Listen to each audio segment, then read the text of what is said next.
Welcome to another episode of Unpacking. Tonight we delve into the topic of what is pride. Firstly, getting the definition, understanding humility, egocentricity, narcissism, and also the positive and negative effects of being proud. Now, tonight is a different kind of episode. We're going to talk about a lot of things that may bother us as men. But before we delve into that, how are we feeling about that topic, guys? I mean, it's pride. As men, we're all bothered by our own pride, so it's kind of going to be a discussion of us, digging deep into ourselves. So, yeah, we're ready for this one. Okay. How about you, Josh? It really just depends on from what angle you're taking it, because pride isn't necessarily a bad thing. So to have pride in oneself isn't necessarily a bad thing, but to be prideful, on the other hand, may not be. So it's not necessarily an issue. If you're conceited or egotistical, then it's definitely can be a problem. But open to the discussion as it goes along and delve deeper into everything. Yeah. Okay. Well, that sounds good. Well, as we delve into it, I mean, you said something very interesting just now, and I think my entire life I've had an issue understanding what that difference means. You said just now about having pride in oneself is not necessarily bad, but being a proud person, there could be problems there with that. Could you say what are the differences between both of them as to why people do get them confused? Because I can understand from my standpoint, it's good to take pride in myself, but when does it become bad? All right, so pride, there's, for lack of a better term, the good sort of pride is being able to derive some sort of satisfaction, or I don't want to use like the same word, some sort of Gratification, delight. Delight, gratification. Look at you, wow. Look at you go tonight. Normally your brain is very anyway, some delight, some gratification from your own accomplishments, being proud of oneself, because pride and proud are kind of synonyms. That's different, and pride helps with you not having a low self-esteem. Looking at yourself and being able to say to yourself, I carry myself well. I may not be the best looking, but I'm not ugly. There are finer qualities that I do. I have something to contribute to the world. Now, the bad type of pride is to think that the world cannot go on without you. And we know that to be false, because I dare you to die and see if time don't continue to move steadily along, and people don't continue to live and things don't continue. Yeah, but just how would they see though? How would they see if you say I dare you to die? You say I dare you to die, and you'd see if the world wouldn't go on. I mean, they wouldn't really. Well, we can think of people who have been prideful in the sense that they believe they are all that and a bag of chips, the best things since sliced bread. We have come across people who are full of themselves, that because of they're so full of themselves, full to the brim and running over, we cannot stand them, if we are honest. And when they leave the workplace, or they leave the earth because their expiry date come, you don't feel any sort of grief. You are actually happy. A question to that that you said about relieved. relieved. You just said about people being full to the brim of themselves. Do you really believe, honestly speaking, that anyone can really be full of themselves so much, like for real, like no lying to yourself about anything? Do you believe anyone can be that confident enough to be that full of themselves. Yes, some people I mean, are, and like they, yourself so much, you actually start believing it. So right. yes, KD Knight say that you are pathologically mendacious. You tell lies to yourself like truth, not just to yourself but others, and you overestimate your capabilities. We have a lot of people like that. Sometimes we ourselves, if we are completely honest, need a reality check. You know, we take on certain things and think that we're supermen.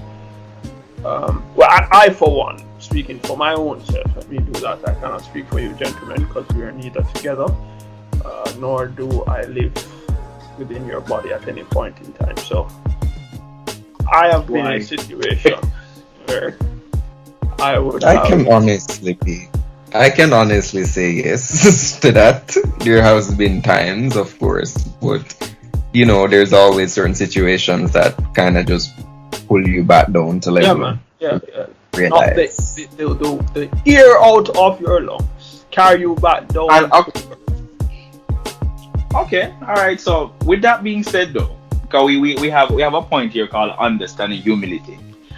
Do you believe that the opposite of pride is actually being humble? Is that something that anyone here believes? It doesn't. That in order for you to not be proud, you have to be humble.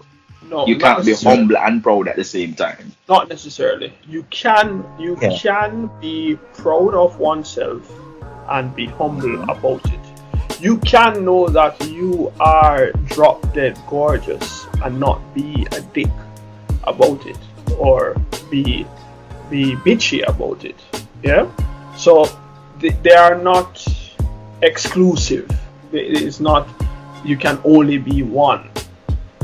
Yeah, I can know that I'm the smartest one in the room and not be in everybody's face about it. So I want to say a point to that.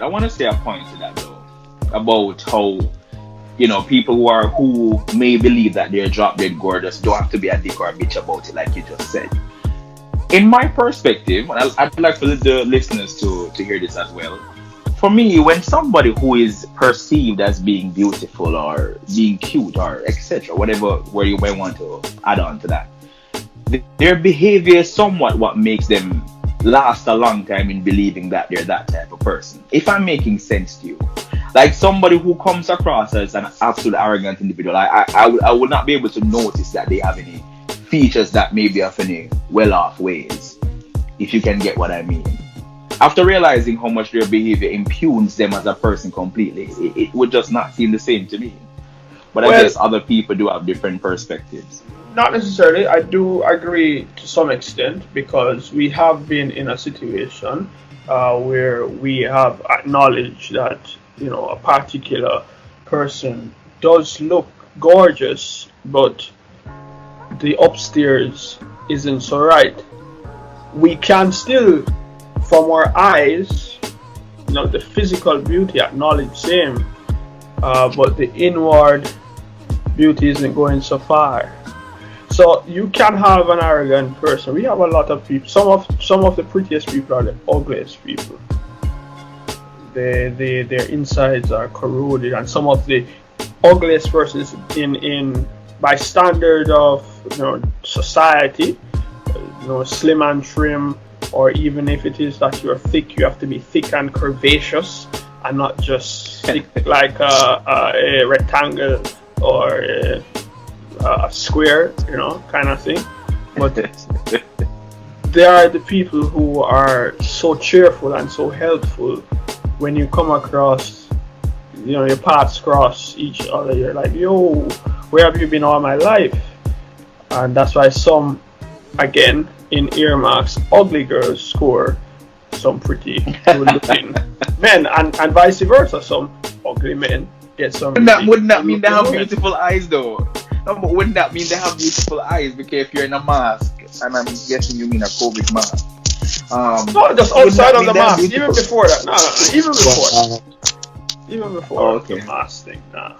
I realize a lot of things being brought out here about pride is coming from vanity, things that are on the surface. Would you say most things that people are proud of are what you can see with your very eyes, and it's not necessarily their talents inside or the lacks thereof? No, Yeah, not necessarily. Some people are very proud of their talent, their overall intellect. They might not be the best looking chap in the world or the best looking female in the world, but because they know that, hey, I have a master's in this, I have two masters, or because, hey, I've been in this position for long enough, or I've been, the head of this or that, they're completely, blindsided by the fact that, oh, I'm the greatest thing ever. So it does happen. It's not just about vanity. You can be prideful about a lot of different things. yeah, sure, I do agree. But we find that it is the materialistic or the physical things that takes a lot of precedence in terms of Society nowadays. right, in terms of society, especially with the social media side of things, because social media is really about what you see. Yes, you can post your degrees, but if we are honest, going through my feed on Instagram, where when you press that, I don't even know what you call it, the search icon, and it carries up suggested people or accounts that you might want to follow. I always I wonder what algorithm they use, because why do they think that I want to necessarily see all day long skimpily dressed females or apes and dolphins? That's all that I mean, coming up. Is a bikini, a monkey stretching out his mother's titty, or a dolphin. okay, hold on.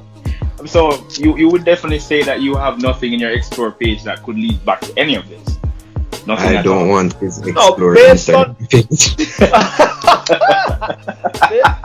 Listen, I don't even know why I even went down this road. But No, I mean, based wait, on it's the- okay. the- It's okay with us. You're making a point. It's valid. You're making a point. I just want to know, because I know for a fact, not segueing, but the algorithm for Instagram. Because if I go on my explore page as well, I'm not gonna lie. Everything I see there, I kind of have an interest in. Everything I see there, I have an interest in. They would just put it there if I wasn't looking for something. Just like on YouTube. If you watch a certain amount of videos, you'll see some recommendations based on some of the tags. I just checked my Explore Instagram page a moment ago, and And there are several you're not interested in. certain. I I mean, Well, what I I have to change understand, some of the tags that you'll have to a video could be irrelevant to what's actually in the video, because you click on that video, there's a tag in it that links to another video, which may be the reason why you're seeing the videos you're seeing now. I just know that's how the algorithm works. I don't have any intention of going scuba diving. I have never been one for marine life. I'm not sure why they think that I am interested in owning an ape or a monkey. Probably because I'm hanging with you two fellows. Maybe that's why. Or maybe it's because, probably it's because the first post, I don't know, on our Instagram page for the podcast is actually that dolphin looking thing. I don't know, but they just keep on. But I mean, that hadn't spoken to anything to do with marine life, though. I'm not certain saying, it but didn't. I'm just pulling things out of my ass at this point because you asked me a question. As it regards to the bikinis, I followed a friend of mine who makes crochet. This crochet they call it. She makes bikini from that, and from there. So that's all. I Bikini keep from on- from crochet material. right. Wow, I think and then that must the be other quite things are translucent. I can send you the thing and you check it out.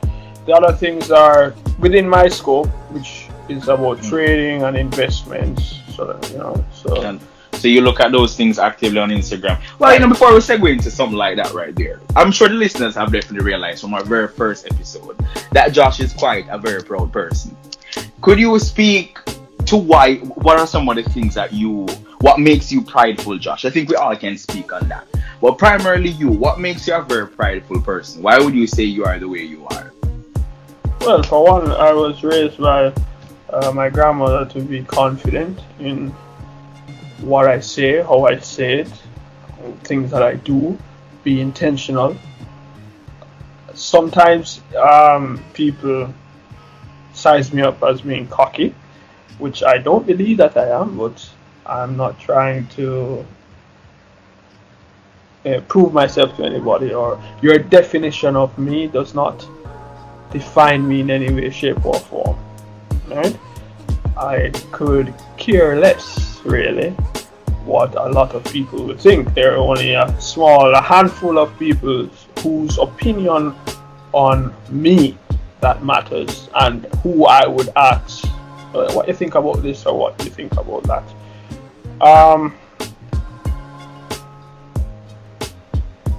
I wouldn't necessarily say that I am prideful, because there are so many things within my own life that I am very disappointed about, and I would openly share my disappointment about some of the money management mishaps that I would have gone into time and time again head on, having not learned my lessons. Disappointed that my relationships, marriage failed. Disappointed that I'm an absent father, given that I don't live under the same roof as my child. I don't see her every day. Disappointed in my various slips and falls from grace in terms of my own Christian relationship. So I wouldn't say that I am a prideful person. I don't have it all together, far from. But the things that, when I go about talking about something, I talk from a position of having been educated, having done research on it. So I'm confident in what I'm saying, and sometimes that come off as being cocky, being prideful. No, but I mean, I wouldn't say that. I wouldn't say that. It's interesting. You said something in a podcast episode before.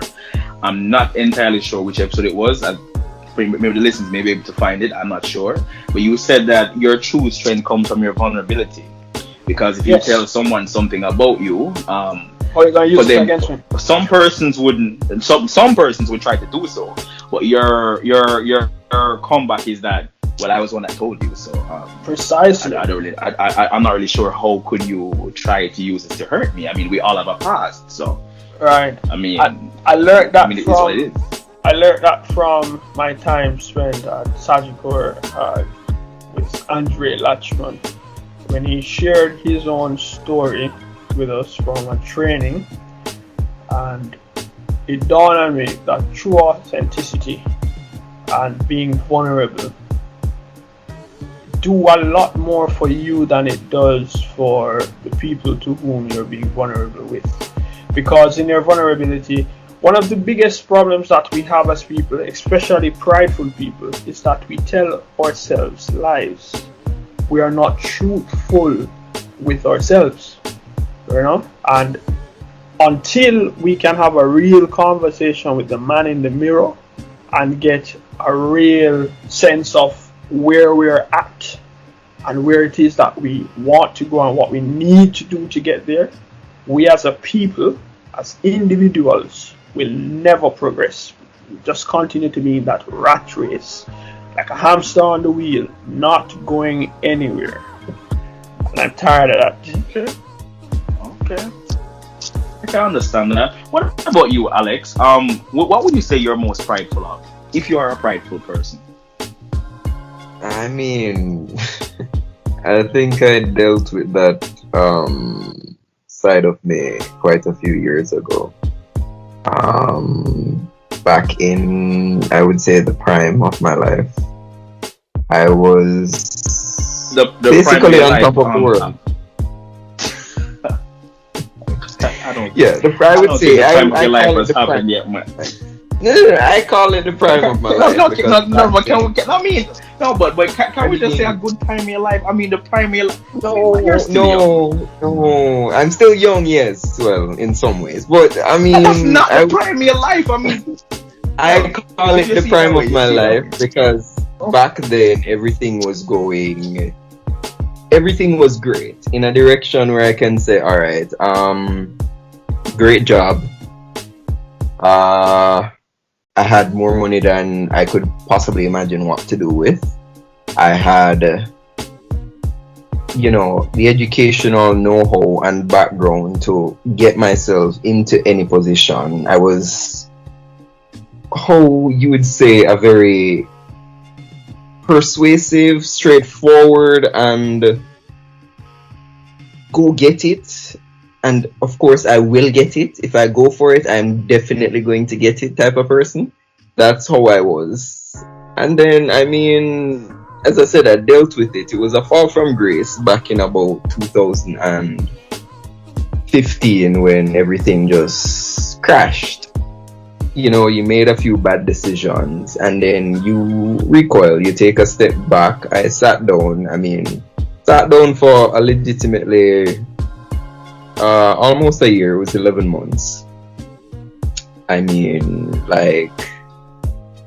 down, reevaluated myself, thought about all of the things that I did in my life, some things that I might have said, some things I might have done, interactions, bridges that I might have burned. And then I realized, truly, my pride actually hit a few, or should I say, destroyed a few very good relationships that I had. So, yeah, there was a point in time where I can say I used to strut around, like, I'm on top of the world and you can't touch me. As a matter of fact, I can say You strut. You it was was struck. legitimately a strut. It was a strut.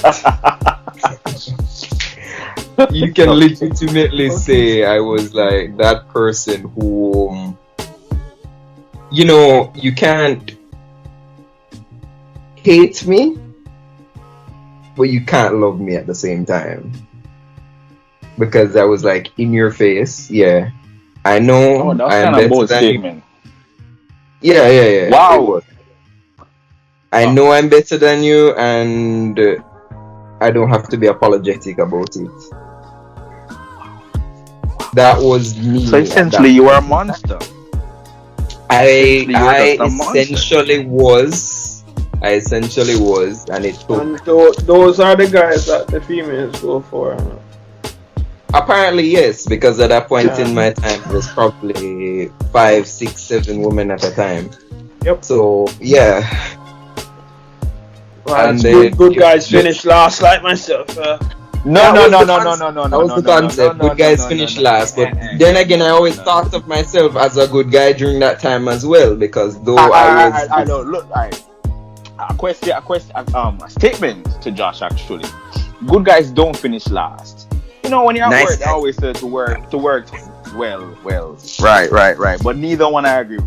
Neither nice nor good, right? They always tell you when you're at work or in some working establishment or wherever it is that you're supposed to be going ahead of the pack, they always say work smart and not harder. I will not go into detail about what that could mean, but just think about that every single time you say that nice or good guys finish last. Oh, but that was Continue what you were saying, Alex. Back then, I always worked smart because, I worked hard for what I did for myself, yes, but I always work smart. I put in the overtime, I put in the extra effort, I definitely put in the word around to let everybody see, hey, this is me. So I got many different positions within the same company. At one point in time, I was quote unquote untouchable. Because honestly, if you wanted to get me out, it was nigh impossible. So yeah, that was me at that point in time. It took me losing a very how should I put it? It took me losing a very extraordinary person in my life for me to actually stop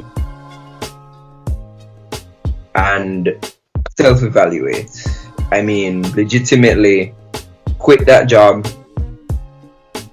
went into hiding for, as I said, 11 months. off social media, off everything, did a whole self-evaluation of myself, and then decided, what would you say cause that hiding? What would you say cause that hiding? As I said, I lost a very, very important person in my life. She was, well, I wouldn't say my girlfriend, but she was the best candidate to be my wife. And it was after losing her, not really losing her as like a friend overall. We're still friends to this point in time, but losing the opportunity for her to become more than just a friend overall, it kind of turned me upside down on the head. And then I realized, not because I'm in this position right now, not because, hey, I can get any woman I put my mind to, doesn't mean it's right. I actually sat down, self-evaluated. It was 11 months of self-evaluation, completely dropped off the map. None of my friends knew where I was. Family hardly knew where I was as well. And yeah, I just sat down and I thought about it. I'm curious. This cannot continue. I'm curious. And during that time of self-evaluation, those 11 months, did you fornicate with anyone? Nope. Not even. I sat down, I read a lot of different books, you read articles, touched base with past messages, because I'm a person who doesn't delete anything really. I don't delete any of my messages, conversations between anybody. So I can go back from as far back as my WhatsApp will possibly let me when I started WhatsApp, and still have conversations, text messages there from various different people, because I always back Word things messages. Not necessarily, I wouldn't say word, but yes. Yes, I just keep them. I don't necessarily have a reason to delete, so why delete? So I went back through, reevaluated something. Hold on. Josh, would you say that the ministry hoards our information? Would you say that? The ministry, that's a legal requirement, and after a certain amount of years, usually between 7 and 10, for some 15, they can destroy it, or they move it digital. They digitalize it and put it to the cloud. So not necessarily, but I delete messages. I probably delete messages too much. Very often, I just clear my phone. My ex would tell you that I don't normally keep a number for very long. I am always resetting my phone, factory resetting my phone.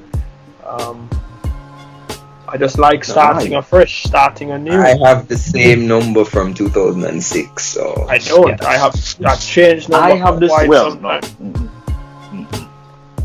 have the same number. It's from 2010, I believe.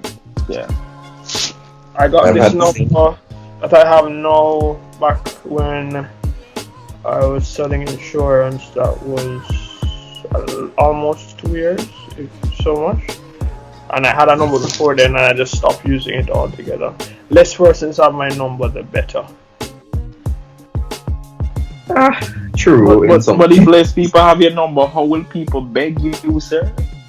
It's not necessarily beg. One of the things that I've come to realize with me is that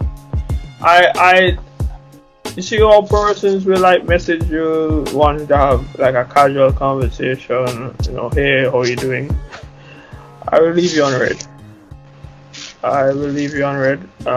If you call my phone and we are not really going anywhere with the conversation, I would really love to know why you call me, because we are not best buds for you to be calling to check up on me. You're not, Jesus is not on the telephone.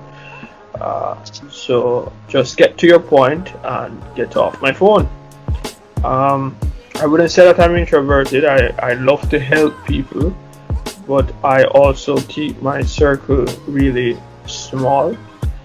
I have issues with trust, both for my own self and then that of trusting other people.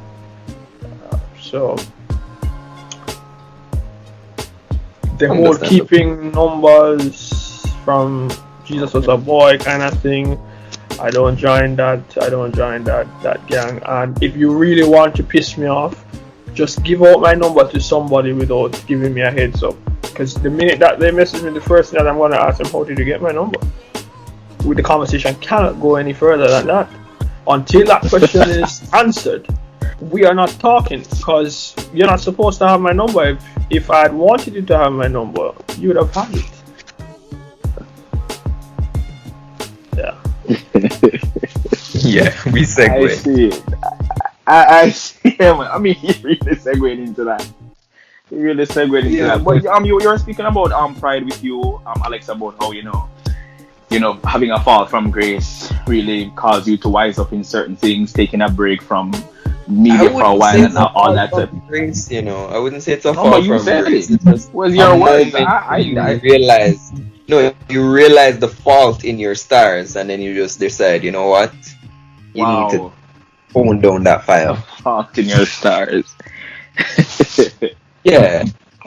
You thought it was a 5-pointed star, but you realize, a few of those points were not really all that bright. So you just need to tone it down a bit and then reevaluate yourself and come again. And that's what I did. I mean, right now I'm more humble for it. Yes. I've changed the way how I was then versus how I am now, and I see a major. Since then, I can definitely say I see a major difference in the relationships that I keep, whether it be a relationship between me and a woman or just relationships between me and my friends overall. Would you say that what happened to you within that time period, it matured you in some way? Is that what you're trying to say? It definitely did. Okay. I'm happy for you. From my... You don't sound happy for him though, John. No, I'm actually happy for him. I do know that she listens to this podcast. Just in the event, Jay, yes, I am talking about you. Wow! Thanks for giving that shout out. It's always. I'm putting it out there. I am putting it out there because I've never said it, but yeah, I'll say it now. Okay, cool. From my perspective, I've always been quite a prideful person on every aspect of myself. But after delving into that for many years, I think I grew up with the expectation that things around me wouldn't change and that what was good would always stay constant. And from what I can gather from what has happened to me, maybe like a couple 4 years. I mean, things in my life have progressively gotten better, but some things got worse because of how I treated them. You mentioned something before about burning bridges or deciding not to attack certain things head on or believing that you are untouchable.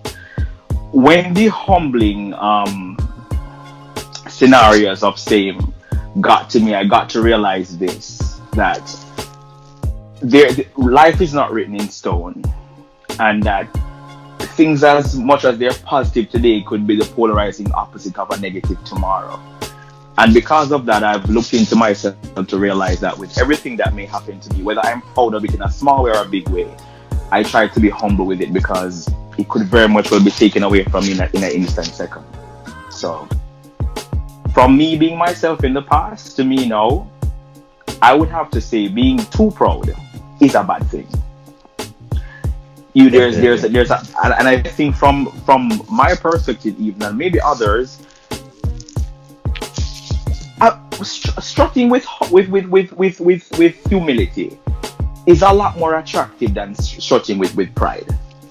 I think it allows people to gravitate to you more. That's why when Josh said before about how these are the type of person that people go for, I don't really think so, because even with the comments in this podcast and many videos before this, people seem to gravitate to Josh very, very easily. They do.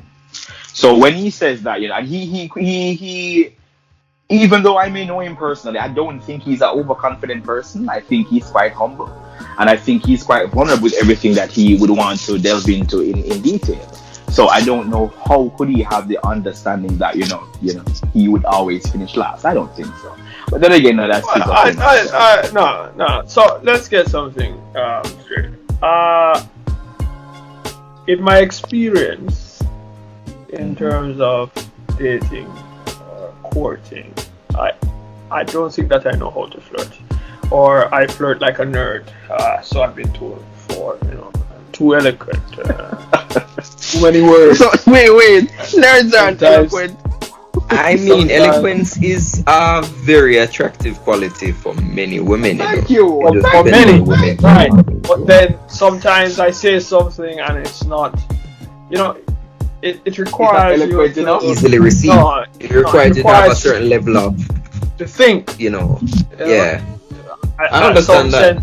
Some common sense, and it don't seem so But common no, but anymore. if a woman cannot get that level of eloquence, Hey, Alex, even if it takes them on feet. Alex, hey, be careful, be careful. I was going to Think say about it's not really necessary to pursue something with that person though, because clearly they won't get you. No, but hold on. No. You see, I have an issue with that, right? I have an issue with that. You just said, if he realizes that this person is, you may Slow? have said it in so many words, but on That's his level or slow or whatever it is. Yes, SLO. Fine, slow, right? Should Synonym you to flow. dismiss it? Not. should you dismiss it altogether and not pursue it? No, not saying you that dismiss it altogether, but if it's something No, that but is you repeated, just said you just said he shouldn't even try. No. I'm just saying, if it's something repeating in different fashions, today he's probably talking just, regularly. Tomorrow he's talking about a specific topic, and he's just realizing that this person is not getting. Yeah, but how about he tried to explain it a little bit better? I always say, How did it get to this point where trying to figure out how we got to this? Let's not discuss my flirt. Let's be digress. You were making something straight. Yeah, and I would like to finish that point before you guys segue way off too base. far into it. Yeah. No problem. All right. No problem. No problem. Please, In an episode before, Joshua had spoken about when it comes to parenting, that persons can be so into themselves that they're egocentric. They can't understand or see someone else's point of view, no matter how much you choose to say it over and over and over to them. Now, points that what were being made before about, Alex, you said that you believe that people, you are better than them, and that they couldn't tell you otherwise. They had to like you or they hated you, but they couldn't really, do away with you, whatever the case might want to be. Would you believe, because from my perspective in all that we have discussed so far, I believe majority of persons who act within a prideful stance do somewhat of a self-love. Like, for instance, I do know I have the ability to phone in very well, but I don't think I'm the best singer in the world. There are some times where I will, act because of my wide vocal range that I can do this or I can do that, which I can. However, I know there are some persons who can do it better. So would you say, from some perspective of what people who are prideful, do you believe that through fluffing, that's how we end up with somebody who's egocentric? Yes. Not always, but yes, it's possible. And I love how you use No, a lot of people you're trying to you're winding yourself. I love the way how you use the word, because a lot of people will definitely. You see, you start out with a concept in your mind that you are this, and then a lot of people go along with it and prod that ego of yours, just making you get bigger and bigger. They will congratulate you on the fact that, hey, you've done this or you've done that, but they'll never try to point out the fact that, maybe you could have, you could have done this better, or maybe you could have, toned it down a bit. Constructive criticism, nothing of the sort. No, really. Yeah, and to a point that Josh said before, Josh said something very important earlier. He said that he's tired of doing all those things. because he realized it's not progressive. For persons who are egocentric, because to his point that made before, he said that some people, they just cannot see that they are wrong. Even on my perspective, I believe that they don't want to see that they're wrong. Do you just believe that persons who are egocentric are incapable of progress? No, I don't think that they're incapable of progress. Whatever the human mind conceive, it can achieve by the grace and strength of the Almighty, and with help, professional help. And that's where the problem lies, where we think it is weak to seek the help of a therapist, of a trained counselor, of a psychiatrist in some cases, where you need to take medication for better mental health. And with the stigma that comes, or that is put onto mental health, comes a wide array of problems in our society that we fail to credit to us not paying attention to our mental health. Some of these killings, these abductions, these violence against not just women but children as well, comes from people having very, very poor mental health.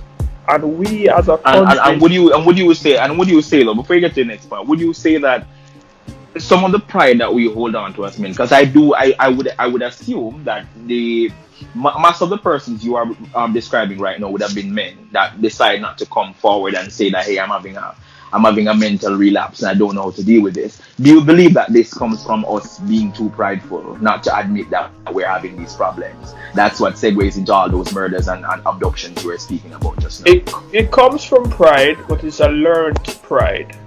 I don't think it's an inherent thing that we were born that way. It's something that we learn, because it's not just in terms of black men. It also affects Latinos, based on some reading that I was doing and watching a couple of documentaries, because I'm really fascinated by the brain and how it works, how it affects our emotions or decision making, how it affects the health and well-being of not just ourselves but those around us. Because my mental health affects my daughter, affects the people who I live with.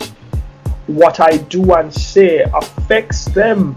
It can break them, and we are not paying enough attention. Take, for instance, somebody that goes into the system, be it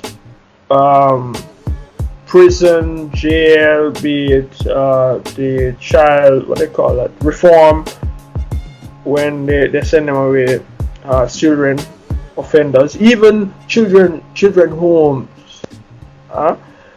There is no sort of rehabilitation that happens. You're not rehabilitating these people to come back into society. So you go into a confined space where your every day was ordered. When you eat, shit, shave, sleep, everything is on time. It's scheduled. Then you come back out into a world where you are free to do whatever. And the continued recurrence of people going back in happens to be that they find comfort behind the walls, behind the cell. In the cell, they find comfort in that. And so I will sound like a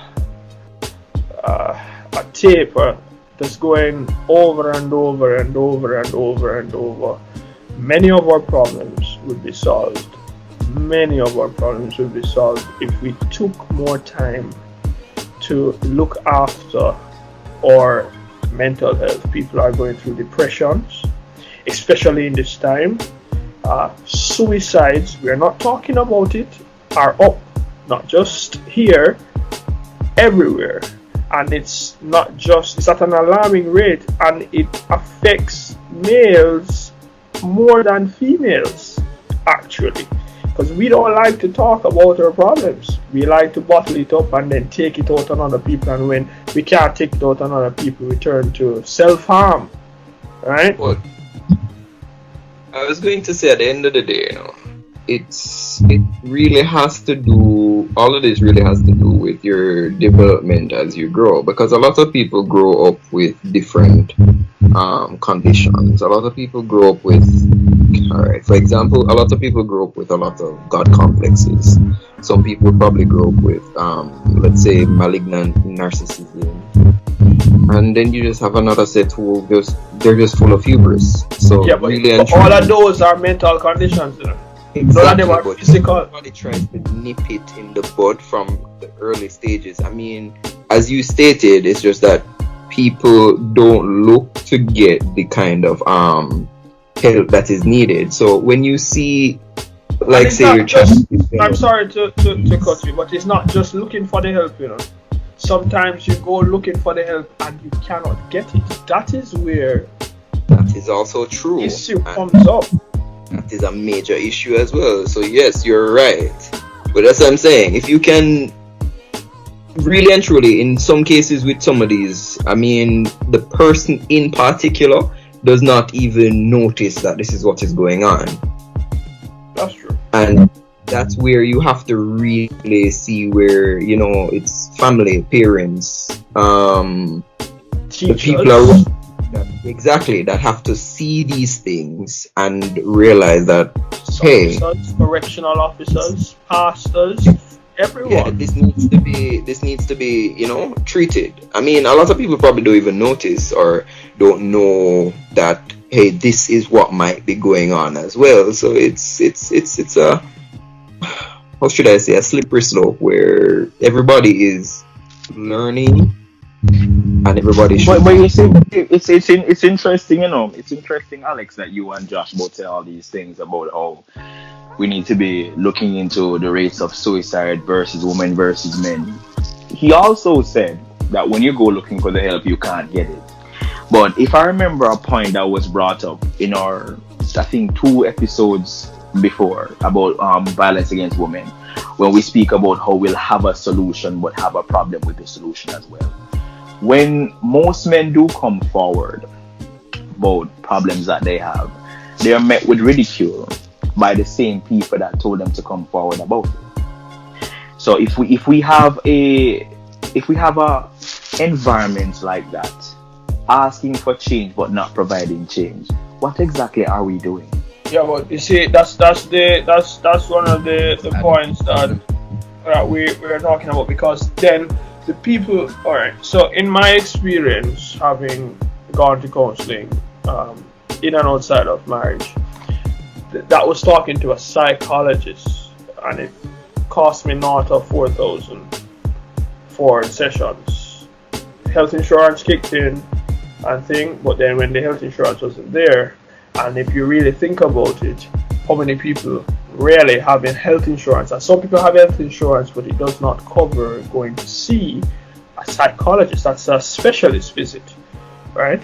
Now, a psychiatrist is different, and this is somebody who would have gone to medical school, and as such costs more money, and our public health system does not really cater to the well-being of persons that are coming to look after their mental health, unless you have like epilepsy or an issue with some neurological issue that they then refer to the psychiatrist to come in and do a consult. It's very expensive. It is not cheap. It's not accessible. So whilst you will have people who say, yes, come and talk to me, pastors are not trained to do this. To some extent, if it's outside of the basic things, they will lead you halfway to hell, if we are honest. Guidance counselors, they spend 4 years in school, but 4 years in school doing what exactly? Because some of the things that they have you do as part of your university studies have nothing to do with the actual core reason or subject that you are studying. Learning another language, doing business writing, elective this and elective that. And that's why I like the UK based system of education. It's more skill oriented, more towards what your actual job is and preparing you to get that done. So it takes a short amount of time, and it focuses more on what you are going out into the world to do. Yeah. So we have a imperfect health system that works for your physical ailments but not necessarily your mental ailments, and then when you want to go and seek that help privately, it is rather expensive. To do an MRI or a CAT scan is not baby money we're talking about, and the people who are when the baby money become a small amount of money though. Yeah, precisely. Thank you kindly. So right, so it's not even. Right. So where the people who are affected the most by this are those who are marginalized and in the lower income brackets, because poverty is stressful. Lack of having access to education, having access to running water, electricity, just basic needs, you know, these things add to the pressures of life. Being sexually abused at a young age add to the pressures of life. Being forced into a gang at a young age, killing somebody whilst you are still a boy, just going through puberty, all of those things affect your mental health. Now they're not excuses. But can you look at all that you're saying, right? You're coming down a ladder. You're saying so many things that would take place, and even though people are aware of how these could be fixed, the proper facilities or ways in which to resolve these are not actually available. No, we don't have them. They're not actually available. So, I mean, isn't it just seeming like a special kind of hell? Because I mean, you're describing something to me right now that just sounds like hell. It's like I'm saying I have the problem, but you can't fix it. But you're telling me you need to tell me I have the problem, but you can't fix it. So what's the purpose of me talking about it? Well, you see, the thing with it is that it's not that we cannot fix it. It's where the focus is at. Because we find money for the things that we want to find money for. So when Obama was coming, roads were paved, millions of dollars were spent into it. If you look at it on the flip side, talking helps. If you don't talk about the problem in the first place, no one will know. Though it is not, we're saying that yes, it is the services needed to help with this isn't readily available. But just the fact of actually getting to talk about some of this actually gets a load off your chest. Even if it's just to get an opinion from someone else, you don't know how much that alone can actually help that person with dealing with whatever they're going through at that point in time. Okay. Alright, so to our last point that we have here, we have what are the positive and negative effects on being proud. From all that we've said, I mean, most what is negative is the fact that, you know, it humbles us after some time. What is positive is the fact I think that's positive. I think that's positive. Right. Yeah, that's positive. So sorry about that. The negative thing is that it allows us to become egocentric and narcissistic. That would be negative. So I apologize about and it limits our growth.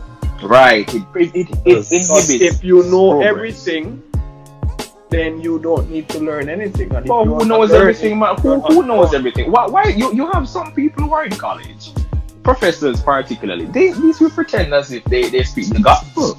And I can't understand why. I mean, I love learning every day. I love learning something new. Every time I come on these podcast episodes, I learn something new. Every time I just learned today, even though it's kind of common sense, but I mean, I have to say where I heard it. That, you know, men have a higher suicide rate than women. I actually did not know that. Out there that have a God complex, which they just believe overall that they're infallible. They cannot be wrong, no matter what they say. So well, I can be wrong. I can be wrong, and I think you don't have a God complex. No, I think it pays to be wrong. And this is what I It mean by that. does. When you are wrong about something, you learn instantly. They always say it. If you're in a class with people, you refuse to say, "Hey, I don't understand something." You either choose to be a fool forever or a fool for just a minute. By asking the question, by deciding to raise your hand saying that, "Hey, I didn't understand this," I mean, it'll be corrected instantly. But if you choose to say, "Hey, I know this already," it doesn't matter. You're a fool forever. So you still don't know it. You still don't know it. So it is good to be wrong. I think it is. You learn almost instantly after being wrong. It may not always be the best feeling you get after being wrong, but hey, it passes after some time. It really does. It passes after some time. But from what we came here, we unpacked about pride. I mean, it was really a good conversation. I learned a lot, whole lot.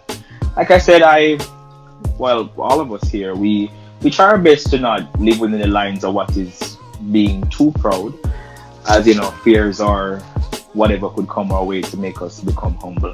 And I don't really want to be slapped in my face with a humble pie again. It's still stinging me even now. I hope we listen and learned a lot from what was said here. I hope people who are listening can understand that ultimately the lesson here is this: pride prevents you from growing. And if you decide to relish too much in it, your progress will definitely be inhibited. And that is something you never want. And always find strength in being wrong, because you will learn almost instantaneously afterwards. But from us in the studio, Ryan, Alex, and Josh, it was a very lovely conversation tonight. But thank you. Don't forget to like, share, and subscribe this video. You can check us out every Monday at 9 and even the week for a little tidbit. We have those coming down the road. But thank you for your time and enjoy the rest of it.